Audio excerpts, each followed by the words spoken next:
Welcome to Our Girl Relationships.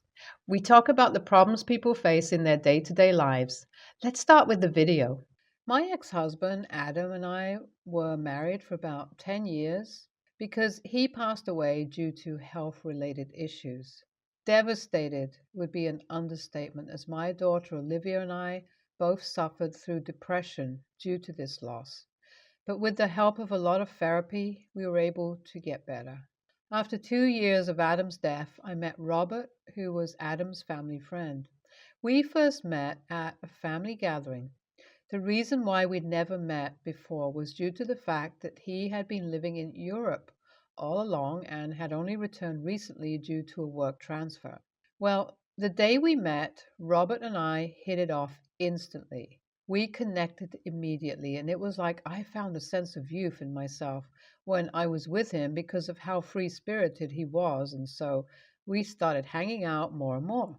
Initially as friends. Well, Robert too had a son back in Europe and a wife who was under the process of divorcing due to her infidelity, so losing partners was a topic related to us both and something that got us closer.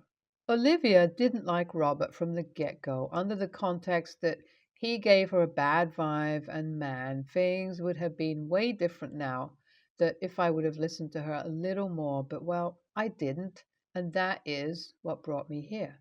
So Olivia and Robert already have this rocky relationship as we're friends, and it only worsens as we tell her that we're dating after about a year of going out together. Olivia was infuriated at this news, so much so that she locked herself into her room, refusing to get out for days on end.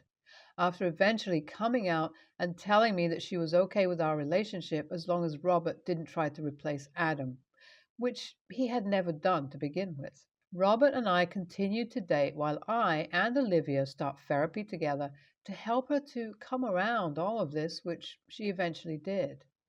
After 2 years of dating, Robert and I decide to tie the knot. Now, the second red flag over here would be of how literally no one from his side of the family or friends showed up at our wedding, and his reasoning behind it was how they were all on his ex wife's side. That explanation was convincing enough for me, like a fool in love, and we got married. Well, after about 6 months of our marriage, Robert loses his job, claiming that he was forced to resign for not accepting a promotion. Having worked in a similar field as him before, it made sense to me why he had done that because I had done something similar too a couple of years back. But once again, all of this was yet another part of his master plan. So he's now jobless, trying to apply for another job, and boy, does he seem to be dedicated. After giving interview after interview, nothing comes out. And by looking at his resume, it is shocking, but I let him be. At this point, I had already taken over the household expenses. So eventually, after a couple of months of this fake job hunting, Robert introduces me to his friend Ryan. They both sit me down and explain me their business idea, and honestly, I was quite impressed by it. I tell them to go for it, and little would you all know, the only reason why I was approached at the first place was to support their business idea financially for a partial ownership in it. I told them I needed some time to think because it was quite a bit of money. Needless to say, I fell for the trap, and after doing the math, if the statistics provided to me by the two, I would be able to make her trust fund double the amount it was. So even though what I did was selfish and stupid, I feel like it was at the end out for the need for security for my daughter. So I ended up first transferring a bit of my daughter's inheritance to Robert. His behavior immediately started becoming suspicious. He started staying home more, playing video games and eating junk food rather than working on his business idea. It took me a whopping month to come up with the courage to sit him down and ask him about the business idea. And that is when a huge argument broke between us, leading to him leaving the house and eventually returning to apologize to me because I had brought him back to his path. Ever since then, he had been going to work every single day. I was happy about this because this man went as far as to update me every once in a while about the business, and honestly, I wouldn't have known what was happening unless I came across this. You see, I was cleaning the house one day. It is about holiday season, so cleaning season came along with it. So while deep cleaning, I came across a stash of papers. Thinking it was some sort of electricity bill, I decided to look into them, and boy, I was dumbfounded as I sat there reading records after records of Robert's bank transactions. It consisted of statements after statements of him spending much on everything that wasn't business related, from food, games, gambling, alcohol, to everything.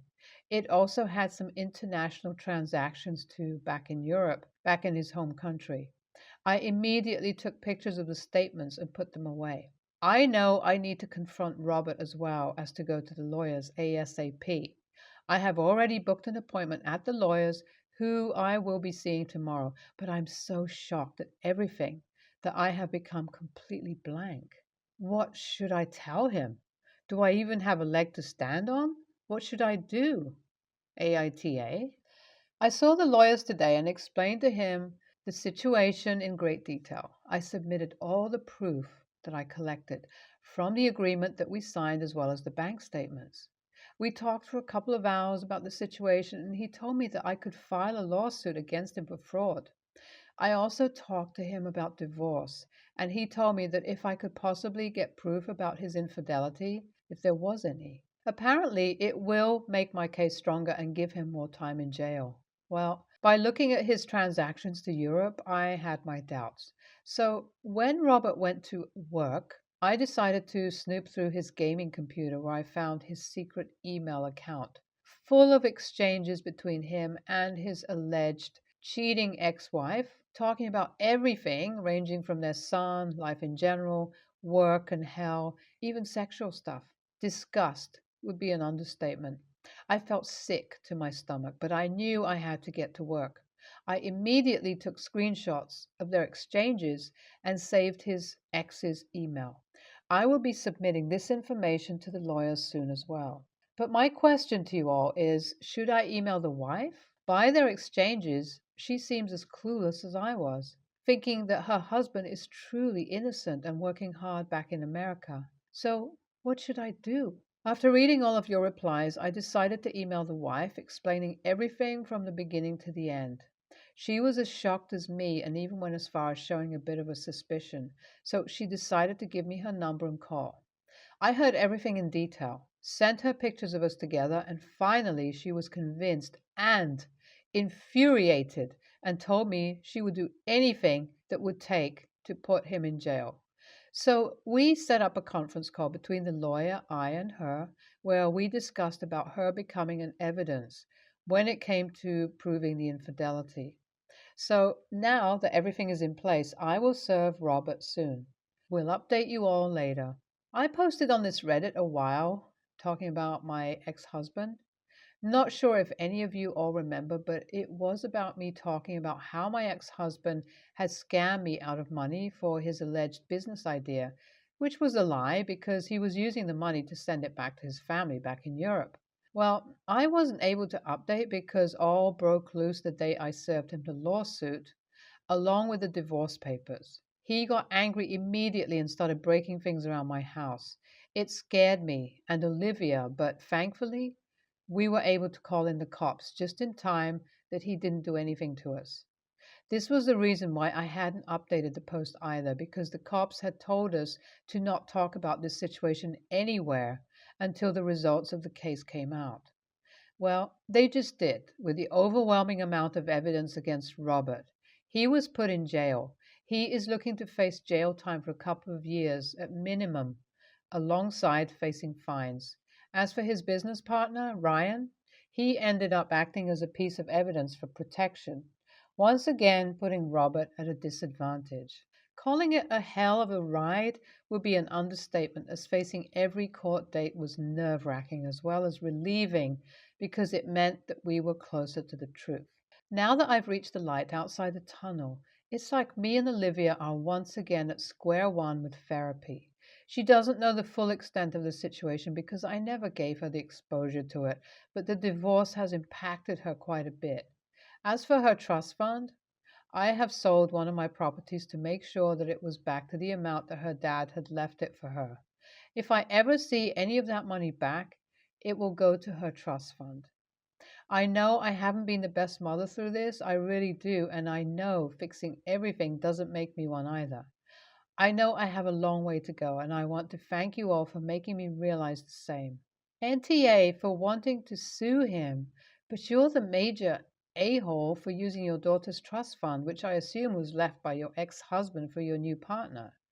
You better start working on bringing the trust fund back to where it was. Otherwise, don't be surprised if your daughter resents you forever. NTA, but goddamn, you've got to be completely manipulated by this man for believing even an inch of him. Please run, not walk, to the lawyers if you even want to see a little bit of that money back. I am 4 years older than my brother Mark. I never got myself into trouble and was always a great student. I graduated and found myself a great job, a loving wife, and all I've dreamed of. Mark is doing good, all things considered, but he sure went the long way. When he got to high school, he would constantly hang with the wrong crowds and got himself in trouble very often. He barely graduated, and after that, his life went off the deep end. He flunked college, only got himself dead end jobs, and only got by with mine and mother's help. He also got himself into drugs, though I don't know how bad. Still, all things considered, he was always a very good person. Honest, and he never made excuses for himself. He was just lazy and had no direction in life. During this time, he was our extended family's black sheep, especially from our mother's side. Our Aunt Mary, especially. Mary is very cool, but does act a bit pretentious. Her kids worshipped Mark, and when the stories about his life started going around, half of them were lies, she started putting some distance, but would talk to Mark the same as me when we did meet. Eventually, Mark turned his life around. I don't know what happened, but I know it was really bad. Long story short, he got himself clean. 1 year after that, he was unrecognizable. He was happy, extroverted, and pretty much left his old life behind. After 8 years, he was engaged with a job and a future. Our family knows of this and they're happy for him. Unfortunately, Mary never abandoned her old views. She occasionally puts him down because he never went to college and doesn't respect his job. Every time I visit, she likes to show me off as her lawyer nephew, but she never invites him or even mentions him. As far as her friends know, my mother only has one son. Mark knows this, and it hurts him. 2 years ago, Mary's daughter got married and they planned this huge wedding. Both me, my wife, and my mother got invited, but not Mark. We didn't know how to handle this. We asked Mary's daughter why Mark was left out, and she admitted her mother didn't want him there because it would make them look bad. We decided to go without telling him so he wouldn't get hurt. He was never even aware Mary's daughter was getting married. Of course, eventually he found out when he saw pictures on social media. He was absolutely crushed. He confronted us and said that if we were family, we should have refused to go without him. I disagreed. We fought, and he went NC. To this day, my mother feels guilty about it. This was 2 years ago. A couple of weeks ago, my mother found out that Mark just had a kid and had introduced it to our other uncles. She was very hurt, since she never even knew his partner was pregnant. She asked him why he didn't tell us about this child. His answer: I love son. I will always be there for him, no matter what. I will not expose him to a family that will feel ashamed of him and turn him into a pariah because of some stupid choices. YTA, absolutely. You demonstrated a lack of empathy for your brother, a lack of intelligence to realize this would cause a problem, and a lack of courage to do the right thing. I don't know what field of law you practice, but with those qualities, I would never hire you to represent me in court. Your brother is hurt. I don't blame him. Now, because no one in his family spoke up for him, you all are going to have to walk this out. To add insult to injury, his own family didn't have the personal courage to tell him, and he found out on social media. Then you wonder why he doesn't want to be bothered with you all. He turned his life around. Mary is judgmental, and everyone folds like a wet paper napkin for her. SMH. If my son wasn't invited to a wedding because of something so lame, I wouldn't go, period. YTA, and so is your mother. YTA, along with everything else, think about this. You found it justified that Mary's daughter stood in solidarity with Mary's demand to exclude Mark. OP made it sound like Mary's daughter did not have an issue with Mark. Even this glaringly offensive solidarity did not make you think that perhaps, just like her, you should also stand by your brother, and not with a relative who values images more than actual connections. I'm divorced and remarried. We had two sons who are currently 26 and 21. My wife also has a daughter who is 21. With my current wife, I have one son, 15. My ex and I were paycheck to paycheck when our kids were little, especially our oldest. When we managed to establish ourselves professionally, we were able to do more, but they both remembered what it was like to not have a lot. My stepdaughter is also very cognizant of cost and appreciative of things. Because my wife and I are both doing very well, we have been able to give our son a lot. I'm talking about expensive game systems, software, telescope, binoculars, high end cameras, expensive trips, a fancy bike, and it just goes on and on. My oldest son was over last night and telling a story that involved Christine. My youngest asked who Christine was. My oldest explained that she was his first car, an old junker. My youngest asked questions about the car and then wondered why my oldest wanted to drive something so old and goofy. I know he didn't mean anything by it, but I decided he needed a reality check. I told my youngest son that the Beta was all we could afford at the time. Youngest then said, "Well, you're getting me something new next year, right, Dad?" I admonished him, saying that he was acting spoiled and rubbing in his brother's face that he basically won the birth order lottery. Youngest was upset by that comment and went to his room to sulk. My oldest said I was too hard on him, and my wife is pissed. I just think he needs to learn to be more considerate of others. Is spoiled really such a nasty word? YTA, you spoil the kid by buying him all the stuff his siblings couldn't have, and then expect him to not assume he will get a better car? You've created this monster by giving him everything he wants compared to the other siblings.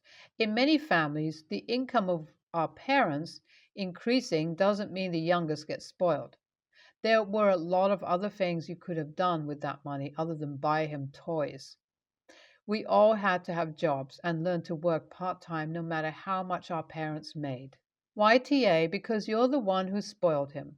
Buying him a junker to teach him a lesson isn't going to do much because you already bought him everything he wanted for the last decade. The only lesson is that you have the power to play mind games. Also, your oldest son is only 11 years older than your youngest. So your younger kid was already 5 by the time Christine came into the picture. When did you start having enough money to buy It Just Goes On and On? Did you start buying your older kids fancy things as well at the time? Or, nope, they already have some cheap stuff. Let me just spend all my money on kid with a better wife. If you want to teach your son, actually teach him. Teach him how to budget, how to save money, etc. Encourage him to get a part time job, have responsibilities around the home, etc. And you don't have to buy him every single thing he wants, but you don't have to get him a junker just to prove a point. Over time, those cars often need a lot poured into them to keep them running and safe. YTA, if you feel like your child is spoiled or entitled, that's because they have come to have expectations based upon your past behavior. Parenting isn't easy, but your child's view on money and possessions can be shaped by you and your behaviors. From your post, it seems like he's mostly only been exposed to your success and may not have connected the hard work or rough start it may have taken you to get there. My hope would be that he realizes or is shown how fortunate he is. Sometimes experience is the best teacher, and working with one's own two hands to earn something makes that item much more valuable to the owner.